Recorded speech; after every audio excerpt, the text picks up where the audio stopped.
Chris, start freestyling. Oh no. That should be our new intro, just Chris freestyling over the intro song. That would be the whitest freestyle of all time. Literally. What's up, everybody? Welcome to the Shot of Sports podcast. Grab a drink, a snack. This is your weekly dose of sports, where we'll break down and do a deep dive of the world of sports. Whether you're a casual fan or a diehard, we're here to bring you the latest, best analysis, and the hottest takes. Subscribe, share, and even leave a comment. We appreciate all the feedback. Smash the like button for us and tap the notification bell on the right so you can be notified whenever we drop, so you won't miss one. Today we got on the show, we got Sam Strash and Chris Pittner. I'm not sure where Nazir is, but he may get on, he may not. So, how's y'all weekend?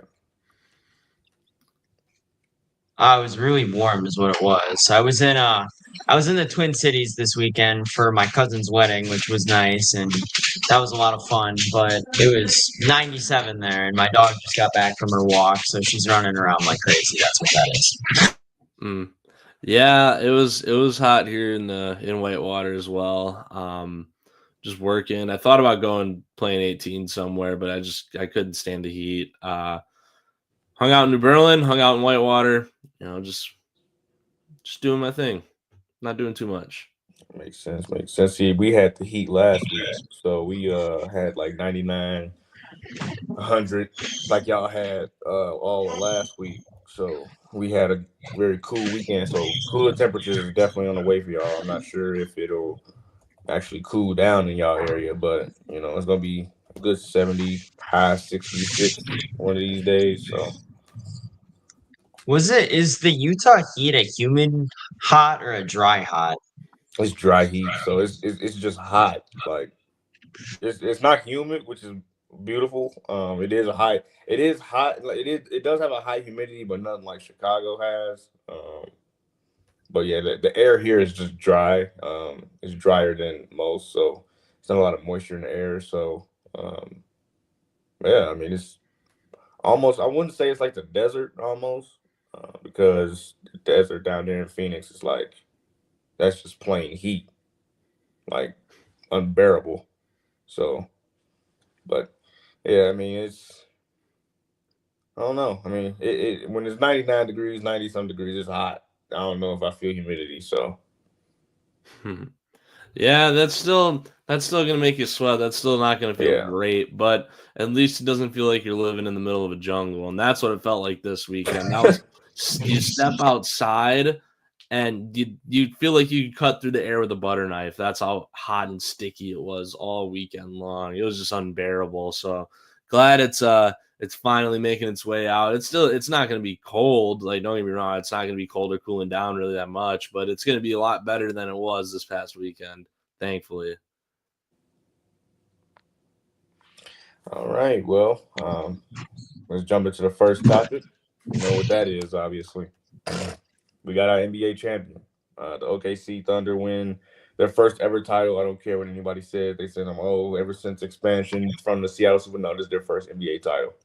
But devastating and destructive news happened for the NBA as the Pacers lose Tyrese for all of next season, Achilles, that we all found out yesterday. So that's now 3 franchise players, if you want to call Damian Lillard a franchise player, even, because obviously they got Giannis, but you can say he's a franchise player. But that will be missing from action for the season. So what now? Like, why are these injuries happening? Before we jump into the champs.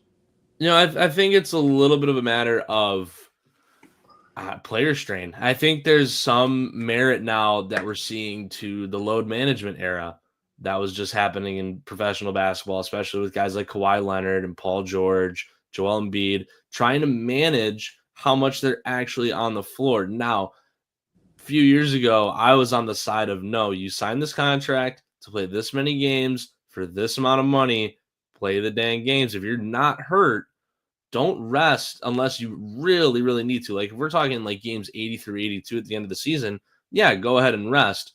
Who cares, especially if you're a playoff team.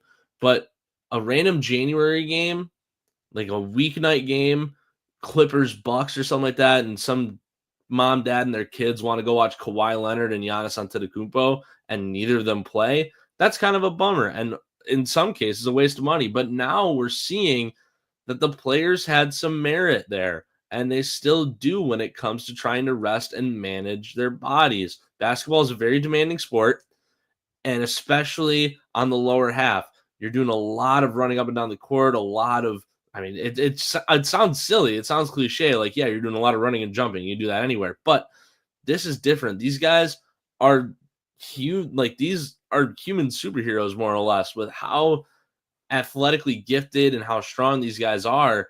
At some point, the body just can't tolerate that, regardless of how old you are. And certain muscles, certain bones, certain areas of the human body are going to naturally break down. So this is what we're seeing, is an era, or we're seeing the start of an era where load management is actually going to become a reality. And I think that we're going to start to see the NBA shorten its season because it can't afford to have its main superstar talents, its most marketable players, continue to go down like this. We're missing 3 superstar talents. Say what you want about Tyrese Halliburton. The way he's marketed is like a superstar.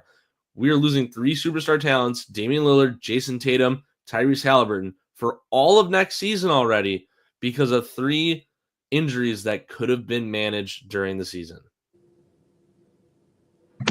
I mean, it's tough too because these players are more explosive and they cut harder. They do everything much more explosively than they did in the past.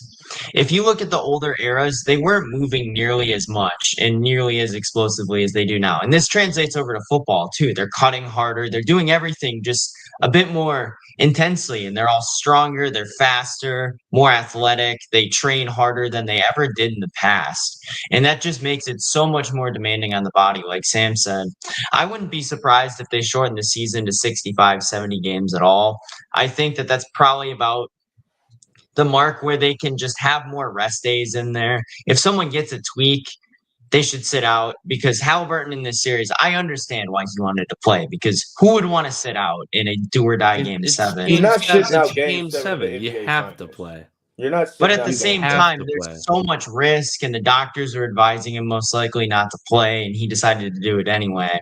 And he's gonna have to pay the price, unfortunately. You never want anyone to get injured, and it was just really unfortunate that that had to happen again, much like Kevin Durant in 2019. My take, like I was talking with my dad yesterday, and we've been saying this for a while actually. It's the shoes. When you look at all of the, like when you look at back in the day when my dad was telling me, he was like, when you look at back in the day, they were wearing leather shoes with high tops. You know, they were, and you didn't see as much leg injuries and ankle problems and calf injuries and stuff. Now You you're got the wearing low-cut low top shoes. shoes. You're explosive, so there's no guarding the ankle or the lower leg. You're exploding to the basket. You're jumping out the gym. You're putting on weight. You just absolutely just dominating your lower half. So it's like at some point your body can be like, okay, that's enough. So I think it's the shoes because you can't. When we looked at Mike and we looked at Kobe and them, what did they all wear before Kobe actually got into lower tops? Majority, like the beginning of his career, he was wearing high top, mid top shoes, hard leather shoes. Playing on the hardwood, you're wearing on leather shoes. Now we have guys wearing the lightest shoes on earth, and they're wearing ankle shoes and ankle socks and stuff. Like, y'all need to start protecting your ankle because that's what really ultimately controls your lower leg, the ankle and the foot. So take care of that, and you should be fine. I don't think the league ain't gonna shorten the season because of injuries. I don't think they're not gonna do that. But would we all like to see it? Maybe, or just start the season earlier and you can put more rest days in there. I think that's a route the NFL is taking as well here pretty soon too. Like the NFLPA and the ownership groups still talking about possibly extending to a 20-week season, but with 2 bye weeks in there for each team. Do the same with the NBA. The NHL starts earlier than the NBA. It starts earlier. There's a lot more days in between games. You don't see as many teams playing every single night. I feel like that's the direction the NBA has to go, and it makes it feel, especially if you shorten the season, I'm on the side of shortening the season. I know the players would throw a fit because then their paychecks would probably take a little bit of a hit. I think if you're going to shorten the season, and this is another conversation, you got to not boost the salary cap for a year or two just to reflect that change, to keep the players getting their money, but also maintaining, like, operating at least in the black and not in the red for a couple seasons. But shortening the season or expanding the length, like calendar wise, we're going to see that soon. We're definitely going to see that soon. And even, I'm not even talking about shortening the season to like 60, in the range of like 60 to 69 games. Just take 8 games off, 74 games, 10% of the season. Just take off 8 games. That's all you have to do. And then you can keep the same calendar length and just remove those games. Give guys more off days, more days to recover, more days for like physical therapy, things like that, to protect themselves and to strengthen their lower halves, to keep guys in the game. And taking out those 8 games adds on a little bit more meaning to those other 74 games, so that we're not seeing half-filled arenas in the middle of February when the Charlotte Hornets go to take on the Washington Wizards. That game has a little bit more meaning now, regardless of how competitive both of those teams are, right? Like, they could either be competing for the number 1 pick, they can be competing for the last play-in spot, right? So it just gives it a little bit more meaning.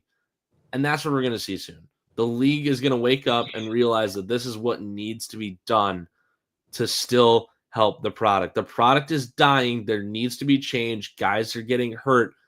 They need to do something. I think that the biggest thing is when you eliminate those 8, I said move the season back down to 65, 70. I think that's all about in that same range or so. Eliminate back-to-backs because a lot of guys don't play in them anyway. A lot of the older guys, you'll see Kawhi sit out every back-to-back. Heck, even Lauri Markkanen was sitting out back-to-backs this year. There's other guys that do it too.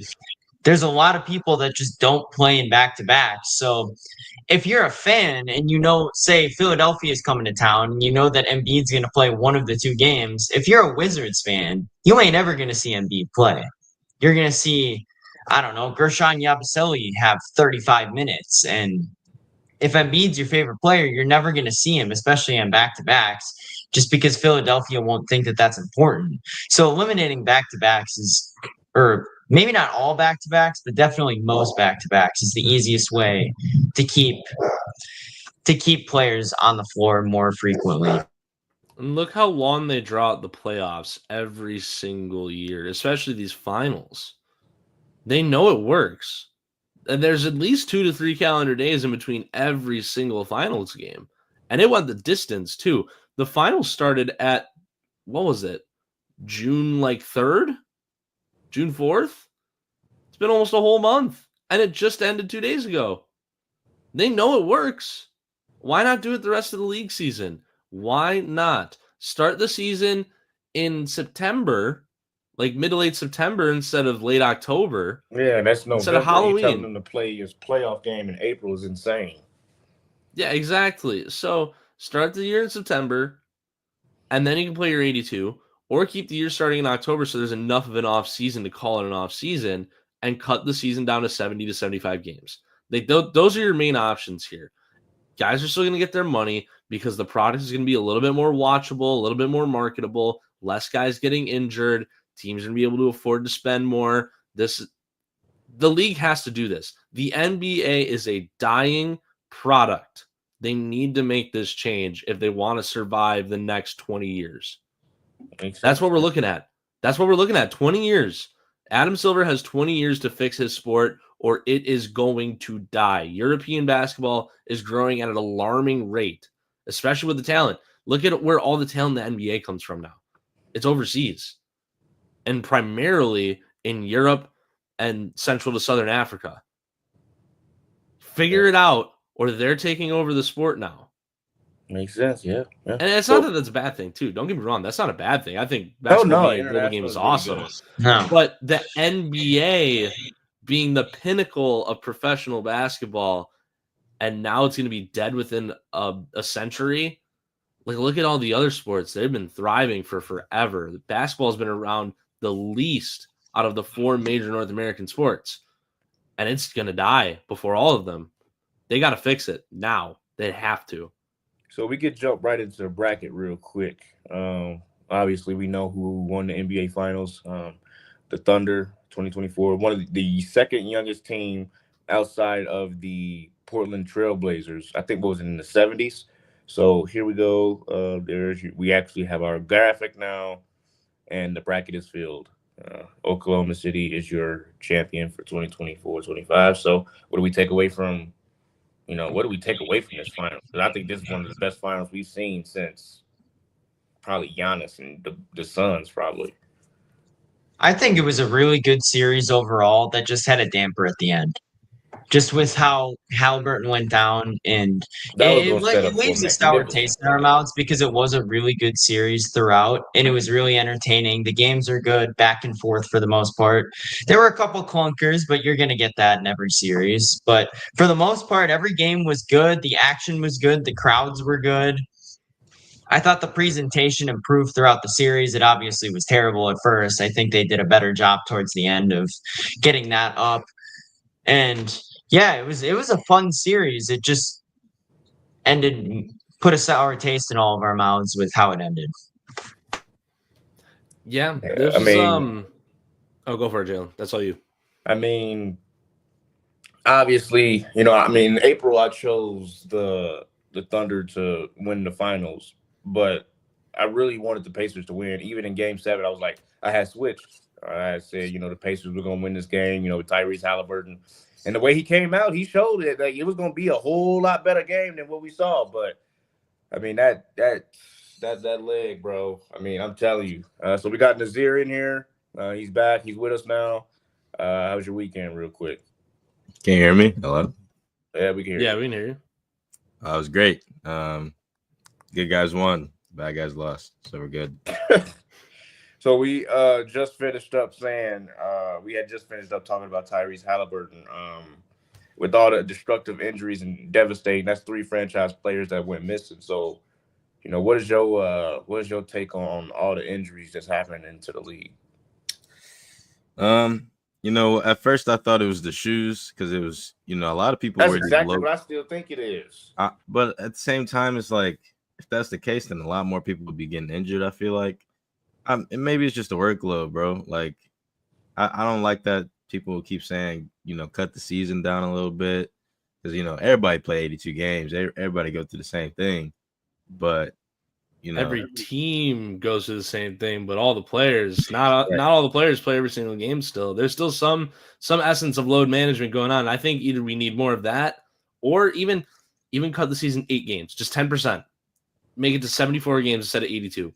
Yeah, but then that's enough. That's enough to add an extra off day here and there. But if you have these stats that look amazing or look, I don't know, don't look good enough, people are going to be like, oh, he didn't get the games, like he didn't get the games that he usually gets where he could have had the record or something like that. I don't know. So I don't know. I feel like the games should be the regular season should be the same. Maybe change the playoff format, get rid of the play-in or something for some teams. I don't know. Go back to the top 8 teams and try that way again. It didn't affect them because they weren't in the play-in, but just in case, I guess. I don't know, but I personally think it's mainly the shoes, but the game load management, all that stuff, it also plays a part in it. Well, I think it's when you wearing them low ankle shoes, bro, you leaving your ankle exposed, and your ankle controls everything on your lower body for real. Because it also helps you move better, though. It helps you move way better. So it's some pros to it. But you're not wrong at all. No one's wrong in this at all. But when you look at, I feel like the season is starting too late. And then it's ending too soon. There's too many games in between weeks. Why don't we start the season at the beginning or at the end of September, in the beginning of October? Why are we waiting till November to start our first regular season? And then in April, we're talking about, okay, the season's over. Like, what are we doing? Yeah, man, it's a whole lot of games. If 82 games, that's a whole lot of games in a week. Another thing is this, though. Like, if you get a calf strain, bro, just don't play. I mean, it's just at this point, like I know. Look, Game 7, it's your biggest game of your life. Biggest game of your life.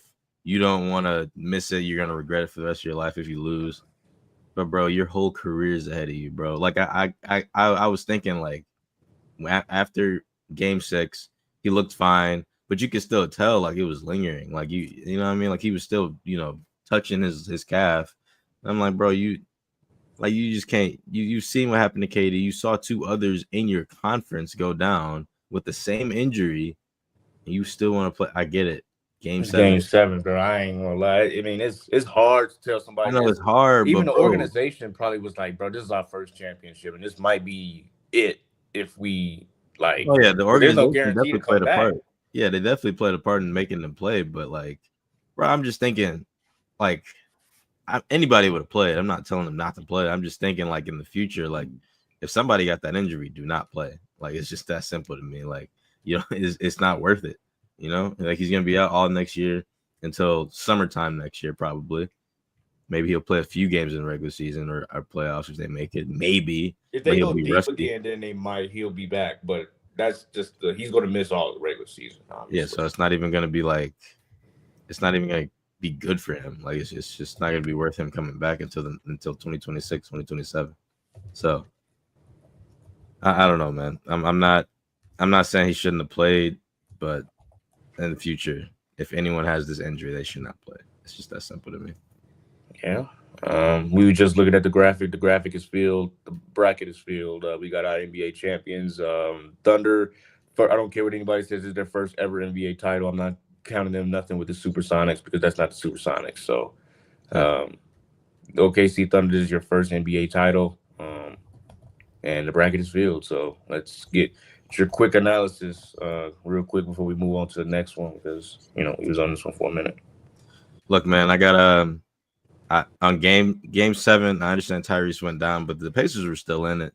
I think that the Thunder went at halftime knowing that they could play the best defense possible because they weren't moving around, they weren't rotating, they couldn't get open besides CJ McConnell for some reason. I don't know what he took in the locker room. He was going crazy. But props to him, man. He had a he was unbelievable, dude. He got a fan out of me that game, dude. He was unreal. He's like the road runner. Yeah, he was crazy. He was making shots over everybody. But look, man, the coaching really showed, and they ran out of gas. They were still playing so hard, but they took Siakam out pretty much the entire third quarter. I still don't understand that. And they why are we saying Siakam in game 7? They let Miles Turner play like the entire third quarter, which I thought was the worst idea ever because he's not a good center. But Siakam should have been in pretty much the entire game. 38 minutes. He should have played the entire game, bro. Like realistically, I mean, maybe take a minute or 30 seconds off. That's what I'm saying. He should have played like at least 37, 38 minutes. When he was in the game, they had the most motion, I feel like, and they weren't struggling as much as people thought they were. But him and Mathurin were a pretty good duo. Turner was just getting destroyed on offense. Like he couldn't do anything. Chet was actually playing some great defense. Kudos to him. He grew a lot in this series. I know I was hard on him because he couldn't score anything and help him out on offense, which I still think is a big issue. But he really showed that he can still play, high class defense, and that's what he did. So, this is one of the best defenses we've seen in finals history. It's a fact, or playoff history, or in just history in general. They had like the best differential in the league, and it was like a record-breaking thing. So, good for them, and I'm happy they won. My Shai Gilgeous-Alexander jersey's on the way. Can't wait to get it. And I was thinking game 7. I'm like, honestly, I wouldn't even mind if the Pacers won because it would be a better story. If TJ McConnell and like Siakam beat a crazy juggernaut in them. So, sucks for them, but I'm happy that they got a good playoff run. Even though I was against them the whole time, it was very good to watch, very fun to watch. So, just glad everybody else is healthy and they can just look forward to next year. So we'll conjunction this topic in with this one word to describe. We're going to do both. One word to describe the 2024-25 season for both NBA final teams. One word for the Thunder and one word for the Pacers. I'll let Sam go. This your thing. So the Thunder, you got to think about it this way. I'm looking at their salary table right now. Going into next year, they're running it back. All they're missing is Jalen with the Y Williams, He's got a club option. AJ Mitchell's got a club option too. If they pick both of those up, they're still in a good financial spot, and they're going to be fine, right? They're running it back next year. They have so many picks for so long that they either can take guys with, or they can flip them for a superstar to pair up with Shea and Chet and Jalen Williams, J-Dub. The word to describe this Thunder team is dynasty, and I don't want to use that term lightly. This is the beginning of the next great NBA dynasty right here with this championship. Last year, making it to the playoffs as the 1 seed, turning heads in the NBA, and this year they won it all. Say what you want about Tyrese being out. It doesn't matter. They're the NBA champions. Mm-hmm. This is the beginning of the next great NBA dynasty. We're looking at the Thunder probably winning 4 of the next 7 rings. Yeah, that's not crazy to say. I mean, looking early on predictions is not crazy to say, despite, hopefully, God forbid, any injuries. But what pick does anyone know what pick they got? I don't even know if they pick they got this year. They have 9 first-round picks in the next 3 years. Good All right, Lord. This is ridiculous. So they're gonna have to trade someone eventually because they're not gonna pay all those first rounders. I don't think they care. They got a chance. The Thunder they're pick number 15, 24, and let's see. Unless they just flip these picks 44. and get better picks for next year. Who knows?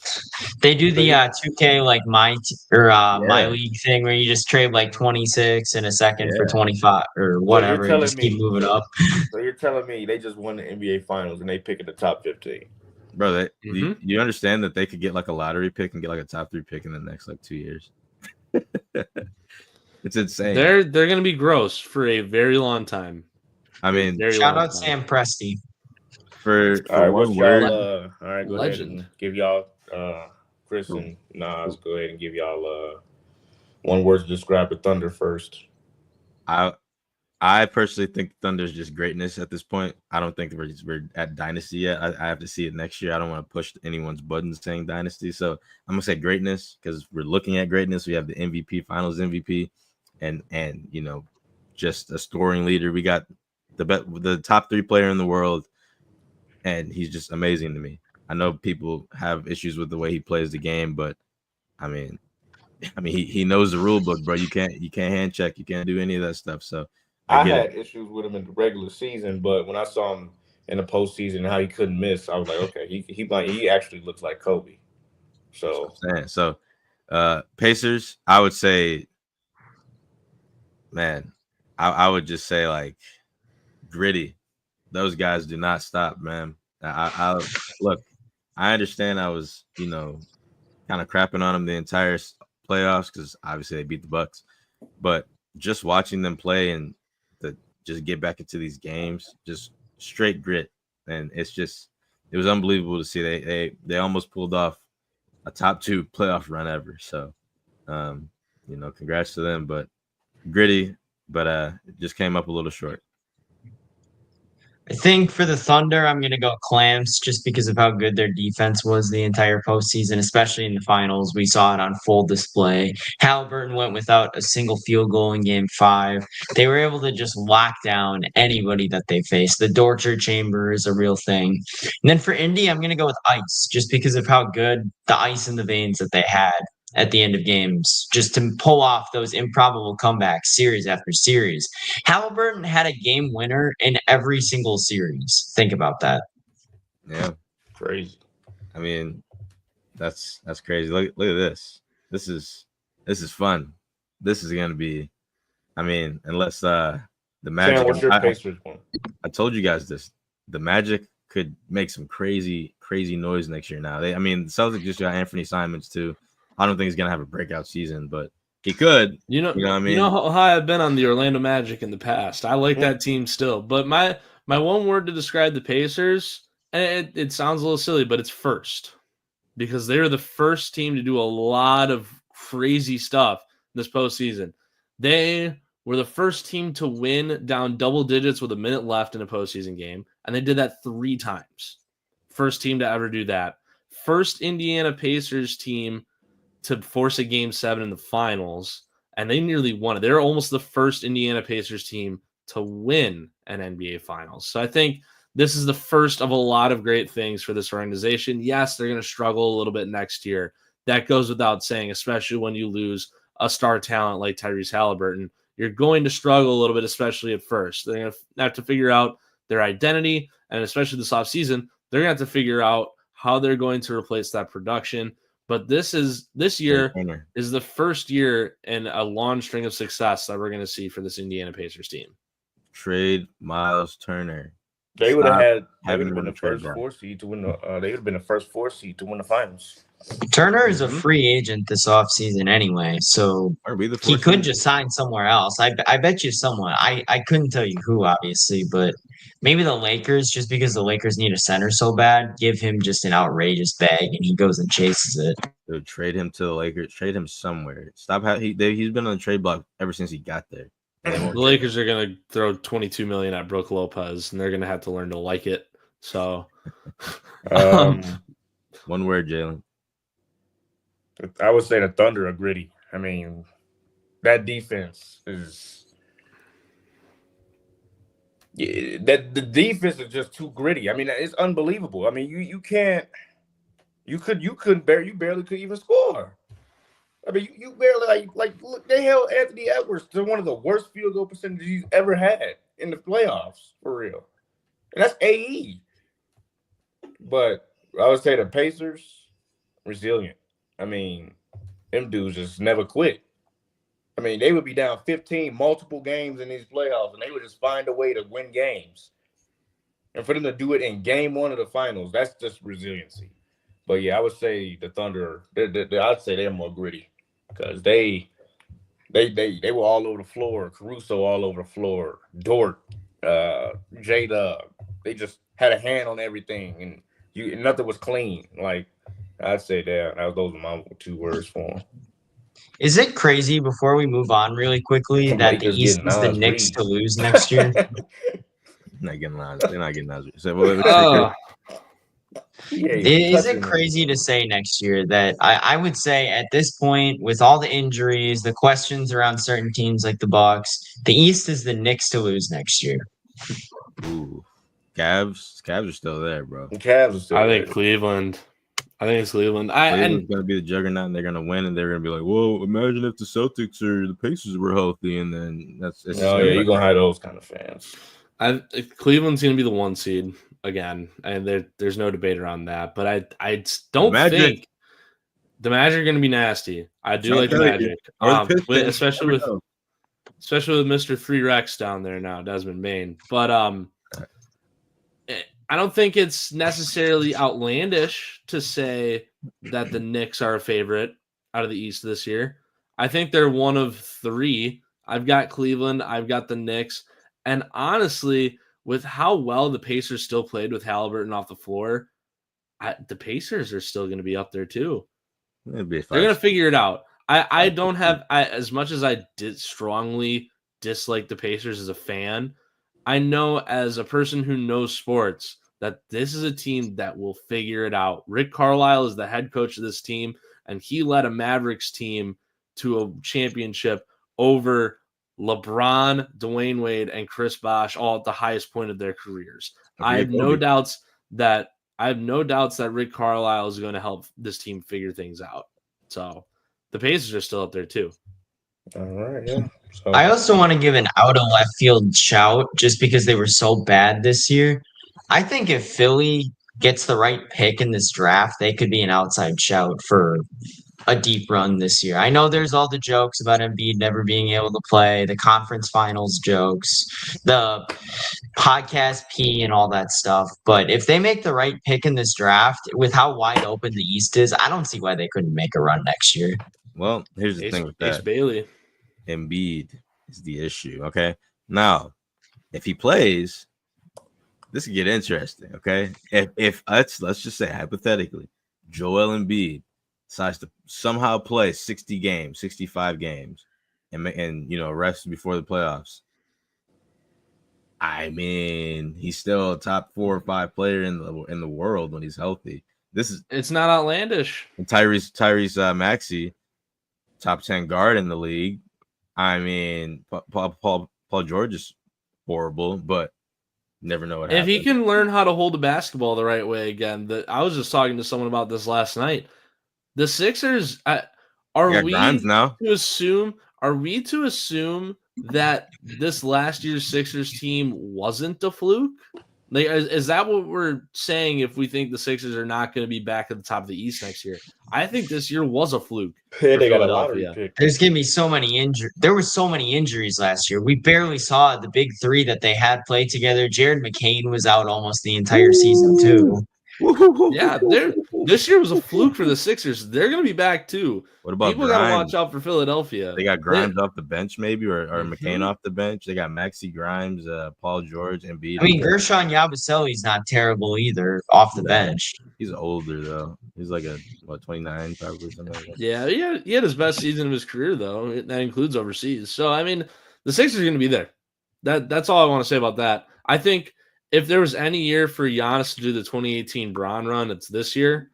And that the East is going to be interesting. It's not going to be. I don't think the champion comes out of the East again this coming season. I think it's probably going to be the Thunder again because they're running back the exact same team. Right? It depends on a bunch of other offseason moves. Maybe the Celtics, if they can find something, because Anthony Simons is no slouch. He's a great 3-level scorer, but I think the Thunder are just going to win this championship again. Can he translate that to the playoffs, though? Is the issue. That's true. Speaking, that's going to be our next topic. Speaking into actually, Anthony Simons and them, Kevin Durant and Drew Holiday were traded over the past few days. So the league shifts gears. I mean, KD and Drew Holiday were both traded in a matter of days. KD to the Rockets and Drew to the Blazers last night. And are the Rockets not contenders? And what does that mean for Book and the Suns? Suns got off, bro. They got off like crazy. They got a young talent. I don't like Jalen Green's game like that yet, but they got a young talent. Doesn't matter. Book can run the one if they needed to, but I mean, they got off in the sense of having, young talent and Dylan Brooks. They got to get rid of Beal. They can't. They won't be able to. Bill's not. Is there a way that they could just buy him out? Nope. Well, I could, but they'd have to suffer. Then they'd have probably 40 to 50 million dead cap for and quite then they'd a have while. to trade Devin Booker if they did that. I think that they might just have to eat it for a couple of years with Beal. There's just, I mean, who would take that contract after how terrible he was last year? There's the Pacers might. You never know. Pacers, I mean, yeah, somebody might take that contract, but they ain't giving you nothing for it. Right. No, there is no leverage in that situation. And that's what we saw with Kevin Durant as well, is that he talked for so long about wanting out of Phoenix. There were some stories that were coming out of Phoenix, regardless of whether or not they were true, like how Boogie Cousins was saying that there's some fistfights in the locker room. Katie says there's not. Boogie says, my source is your own teammate. Figure it out. The Suns had zero leverage here. So getting what they got for Kevin Durant is impressive enough. They got their pick back, and then they got 5 second-round picks, which I think is insane. I don't even know what you do with those. I don't even know what you do with those. Dude, I'm trying to tell you. At this point, this is the way to rebuild around Bradley Beal's contract. With second-round picks, you're not going to pay them. You're not going to pay the second-round picks like crazy compared to a first-round pick. Like with any first-round pick, you're going to pay over $5 million maybe for their first contractor, per depending year. on how high, it could be as close as 10. Right. If it was like 20 to 30, you still have to pay like $5 million a year. With second rounders, you can go as low as $800K. You know what I mean? Like, so I'm thinking in my head, like, this is a great way to develop some players, their second round picks. I mean, you might get a Bronny, you might get a Jokic, who knows? It's just it's up to them on their drafting at this point. Can they win this trade by drafting well? And drafting around that Bradley Beal contract is going to do them wonders, considering they still got Booker, they got Jalen Green. That brings in more fans. That means more money for their front office. They can make something happen. I agree that their front office is one of the worst in the league. Not by far. They've done Booker wrong, but they have a chance to make it up within this next year and a half, before Booker gets sick of it and wants out. So I think that if they start making the right moves, they can do this. I'm a big Arizona fan, like at heart, because my family lives down there. So I've been to a Suns and a Cardinals game. It's amazing down there. It's beautiful. So I want to see them succeed, just not against the Bucks. But I and Booker's my favorite, like top 5 favorite player in the league. So I hope they do good. by him. Otherwise, send him to I don't even know. Send him somewhere great. You gotta imagine that some teams that are injured right now are gonna try to push for Devin Booker. I would if I were them because they got 2 shooting guards now and Jalen. Indiana I don't know. might. I don't know if Indiana will, but can't count out the Celtics. They probably look at them right now. I was gonna say Boston might be a shout for that too. Now that Tatum's out, Never know, man. I would. the I would package would be tough though because I don't know who they would go and get rid of in that They've situation. been looking to trade Jalen Brown and Porzingis, so I don't know. Maybe You're something gonna like trade that. Brown, not this season. Yeah, Not this. They You- can you definitely I can't trade think not. this Porzingis. is though. Jalen Brown's year to prove that he's a number one option and has that value for when Tatum comes back. But Porzingis needs to Only get out of there. problem, especially for a team looking to make a move for Booker right now, is that he is owed $53 million this upcoming season, and then he's on the books for 2 more years too. Now he's 29 years old. He's a phenomenal shooter. He's one of the best shooters in the game. That's post game. So you know you're paying for what you're getting. You know, you're getting what you pay for. But at the same time, for teams that are in cap purgatory or in the first apron and the second apron, it's impossible to make a move for a guy like this. The league, the Suns are not the league. The Suns are in a very like stagnant spot right now, where they got what they could out of Kevin Durant. I don't think you can afford to move Devin Booker because teams know that they're taking on a massive contract. They won't be able to afford Devin Booker alongside other superstars. He'd have to become the number one option on another team. And who knows if that situation is going to be any better than where he's at right now. So it's such a tough call. And not even just for the Suns, but for any other team. And it's going to devalue Devin Booker, the player. Yeah, I don't know. I still think they got the better side of the trade against the Rockets. I think KD on the Rockets, I think that team is still good, but having Van Fleet, Thompson, KD, Jabari Smith, and Sengun as your starting 5 is not scary to me. Like, I just don't think I think it's better than what he got in Phoenix, don't get me wrong. But Jabari Smith is not great. Sengun is He hasn't very panned out. right. Sengun he's very overrated. He has one post move and it doesn't work half the time against players that are his size. He can barely do it against Draymond. So, I mean, you can just pick up on his moves fast. KD's like the only X factor that he's the one again, which I mean, he's great, but this is going to affect his legacy more when he doesn't get it done. Because I don't know, Thompson's like their only like big thing to look forward to in that starting lineup. And Van Vliet, he's old, so who knows, man? I'm excited to see what happens there for him, but I'm not that moved by the pick at all with them.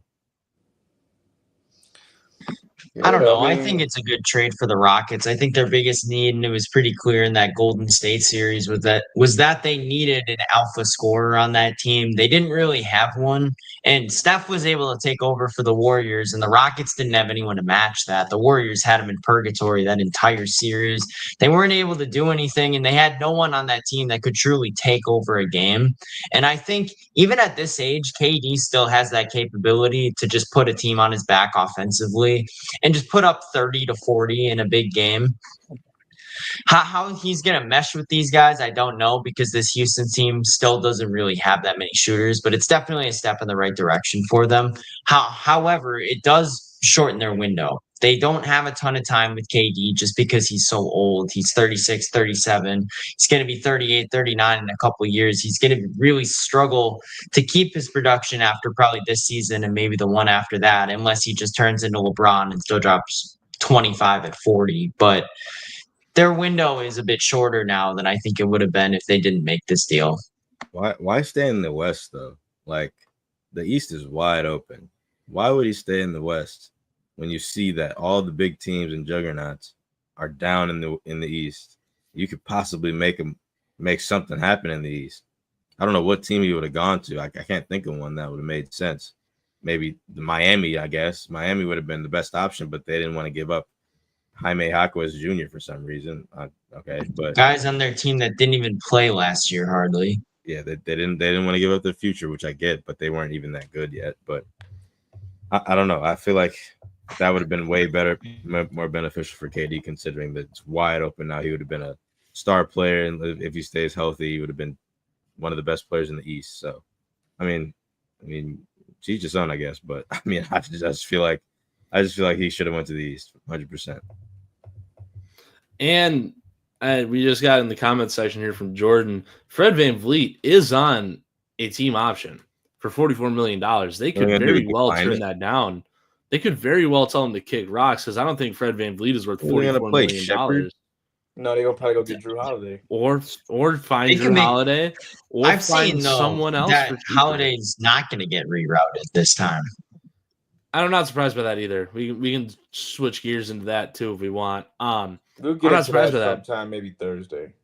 Yeah, the Blazers need a role model for all those young guards. They had one player on the roster last year who was 30 years old or older, and it was Jeremy Grant, and he was exactly 30 years old. They need someone that can mentor guys like Shaedon Sharpe and Scoot Henderson, and who's their guy off the bench? I forgot his name. Why am I blanking? Toumani Camara, maybe? No, not Camara, because he's a power forward. He's not going anywhere. He's an all defensive team. He's not going anywhere. Exactly. So let me find the name because it's really bugging Somebody me. needs to Delano Banton was a solid guard off the bench. He wasn't the greatest at facilitating the ball, but in his few minutes, he did average 8-9 points a game. So they need someone like Drew Holiday that can be the leader of that young team with those guys that are all fighting for minutes and trying to compete against one another to help this team out. They need a guy like Drew Holiday to be the leader of that pack. And if Portland is not in a good spot at the trade deadline, they're going to move him. A championship team will really look to find Drew Holiday. Maybe it's even the Bucks. Maybe the Bucks try and go bring him back for half a season. Probably would. Right? Like that.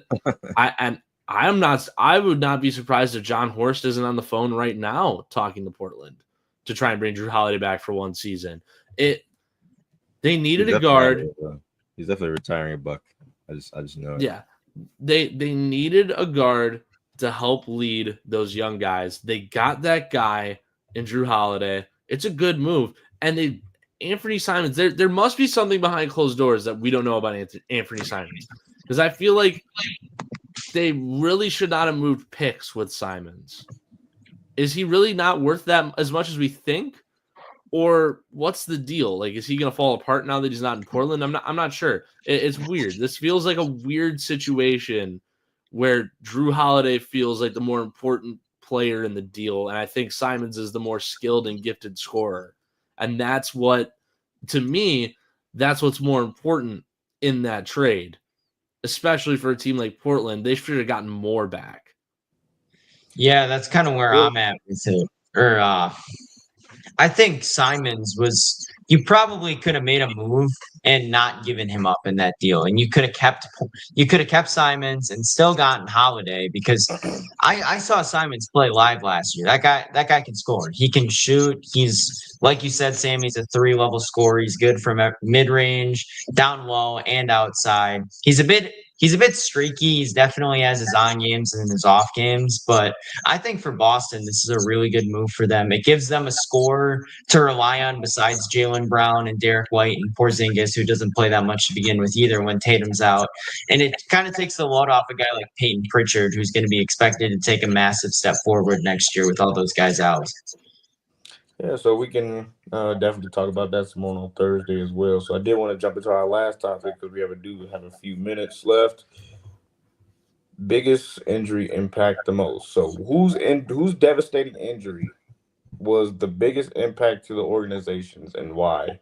Rose or Hallie? This is a topic that I introduced to us in the chat yesterday. This is tough. It is actually a little tougher than you think. It is a little bit. It's just the thing is that Halliburton and Rose are at different stages in their careers, right? They're both young, budding star talents. Rose, yeah, he had an MVP. He was a little bit more developed at this point than Halliburton is. A little bit. In his career. MVP at 21. What are you talking about? Took LeBron to 6 games. It's a little bit more developed. It's a little more developed. So I don't know. It depends on what we see out of the Pacers next year. We were talking about this. I think the Pacers can recover a little bit easier, but this is a similar situation where your young, budding star talent player is injured with a potentially career-altering injury, you don't just recover from an Achilles. Now, recovery and treatment for this and the timetable for coming back is a lot more efficient. The timetable is a lot shorter than it was, say, 10, 15 years ago during Derrick Rose's ACL tear and his meniscus tear, things like that. It's an interesting topic for debate. I don't think so. I think Derrick Rose's injuries were far more impactful to the Bulls organization, but there might be some people out there that you can make the case that Tyrese Halliburton's injury, maybe the Pacers might never get back to this point. The Bulls, think about it this way: the Bulls never made a finals with Derrick Rose. The Bulls haven't recovered. Let me say something. Are the Pacers going to be able to recover? They got to pay Tyrese Halliburton all that money. I see what you're saying about Tyrese Halliburton. I get what you're saying. But Derrick Rose was practically almost a face of the league. He was a generational superstar. We're talking about Tyrese Halliburton, who's a borderline star. We're talking about the Bulls still ain't had nobody even close to a superstar since Derrick Rose. Josh Giddey? I mean, on, bro. What are we talking about? No, not Josh Giddey. But you go from at one point, think about it. You go from Derrick Rose, you getting title contender. You are one time they were like top 2, top 3 favorites just behind that Miami Heat stuff, and that's with Steph Curry in the league. Obviously, Steph Curry wasn't there. But no, don't do that. He wasn't there. He wasn't there yet. He was getting there, but he had ankle injuries.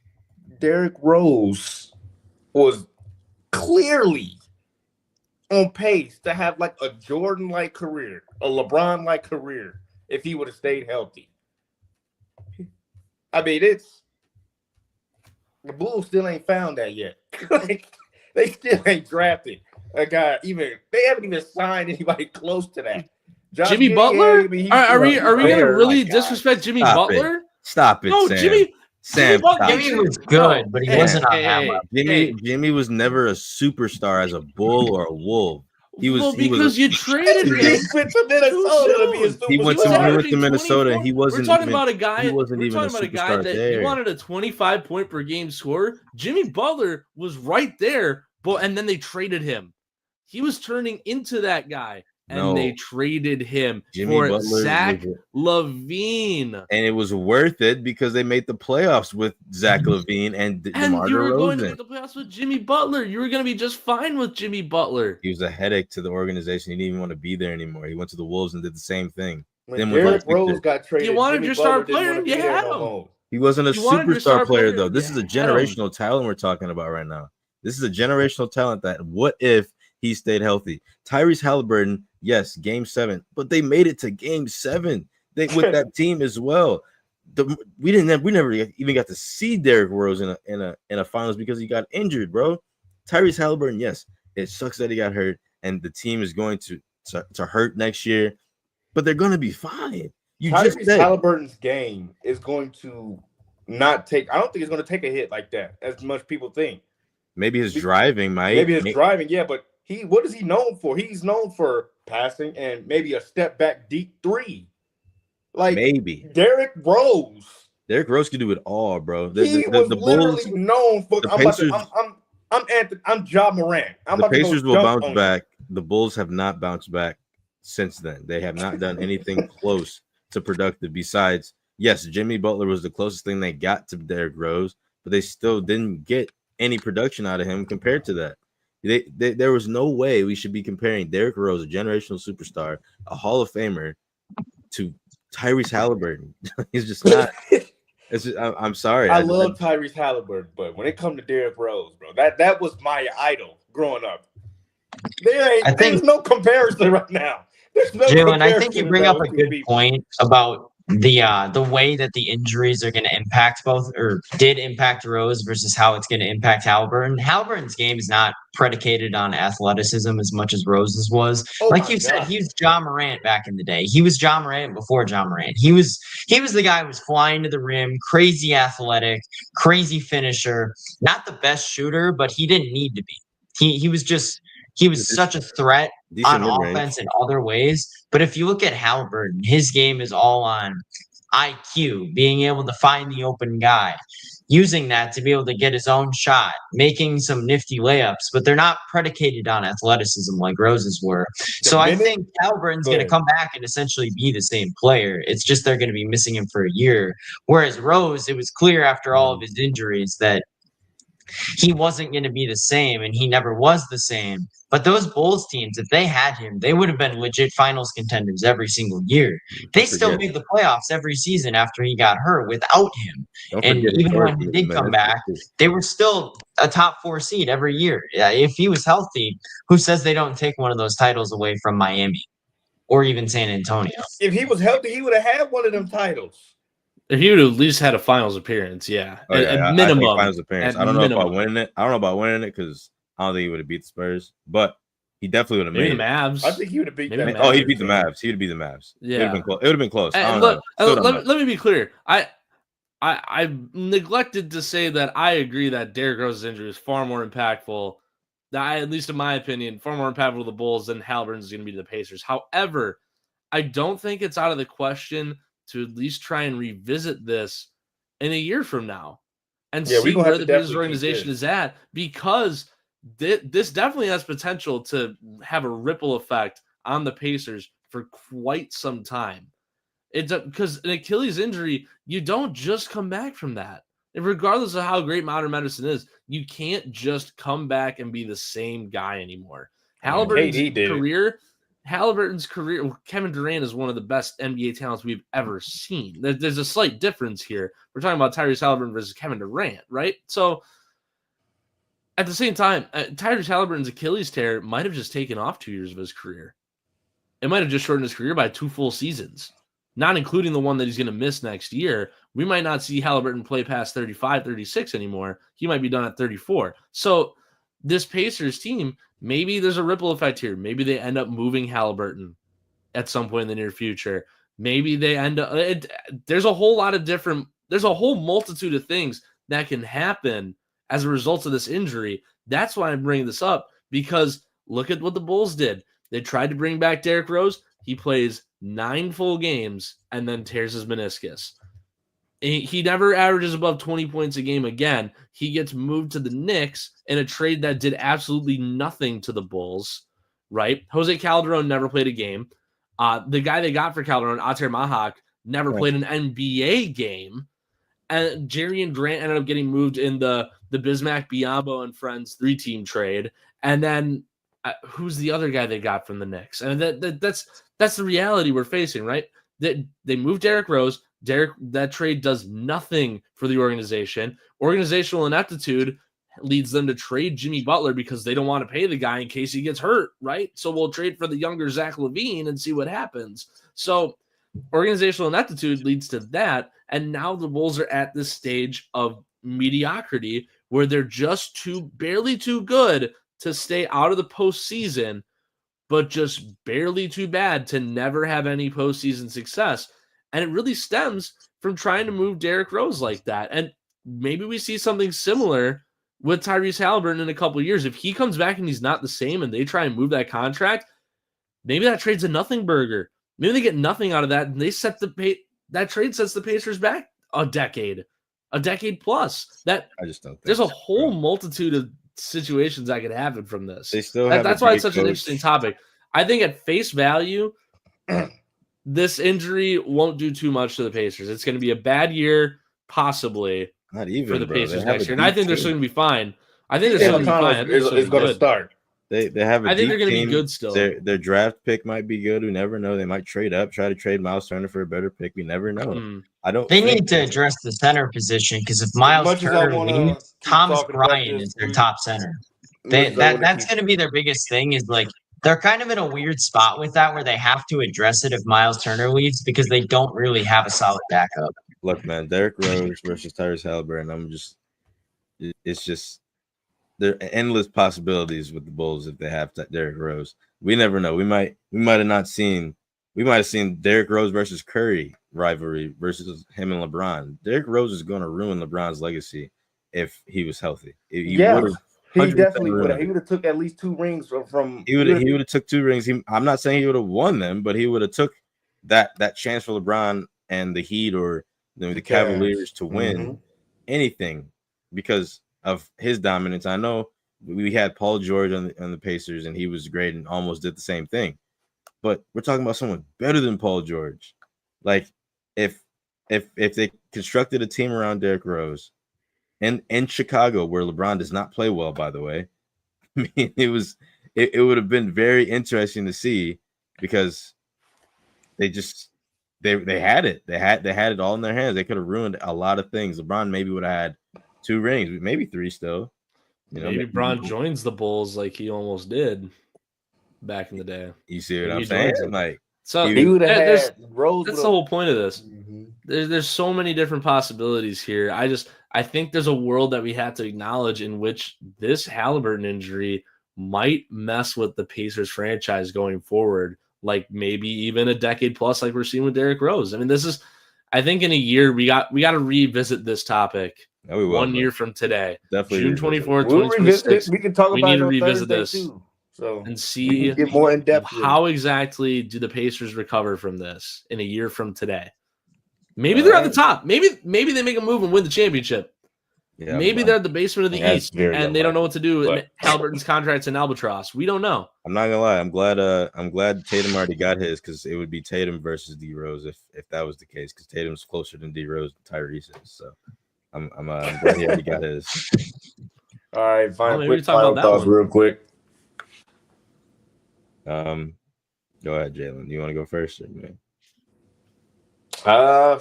Just man, it's just wow about the Florida Panthers. That's all. I'm still shocked. So I didn't see that coming. Yeah, Drew Best, you suck. Anyways, Tough. look, man, this summer it's gonna be great. We're gonna have some great topics coming up for you guys on the show. Football season's right around the corner. I'm excited. The best sport in the world is coming back, and we're gonna get excited every weekend, every Sunday. We're gonna try to get these Sunday night reactions to the game, to the day. That'll be fun. You know, I'm looking forward, man. I'm really excited now. Now that basketball's over, we can look forward to a little bit more baseball coming up, and then football starts in a little bit over a month. You know, with preseason and all that fun stuff. So I'm excited, and no, the Panthers are not winning the Super Bowl. They're not even making the playoffs. No, but absolutely. they will have a great year. They will have a Playoffs, great year. maybe. Their division sucks. It's a little bit of a stretch, but 7 seed? I think that's their ceiling. I think that's their ceiling. Their division 7 sucks. seed. We're talking about the I'm not gonna Panthers. put past them. Yeah. Oh boy. They haven't. I don't know. They could maybe if something happens to Tampa this year, the division is a You're not possibility. beating Did Tampa. Baker Mayfield die? Like, You're not beating. what's Mike going Evans on is here? still there. Chris Godwin's gonna come back. You're not Oh, winning. they just anything. only got one of the I best. mean, they wide just receivers added from Emeka Ohio State. Egbuka to that wide receiving core too. Yeah, they got one of the best wide receivers ever on their team. So it's not gonna And they just happen. But upgraded in the draft. with I mean, Egbuka if a from meteor Ohio strikes State, so- Raymond James Stadium, then maybe they got a shot. But listen, man, Chargers, we're looking good right now, baby. We're looking good. This rebuild with Herbert is looking beautiful. We still got to bring Keenan Allen back. I don't know what we're waiting on. He's still out there. He's still ready for us.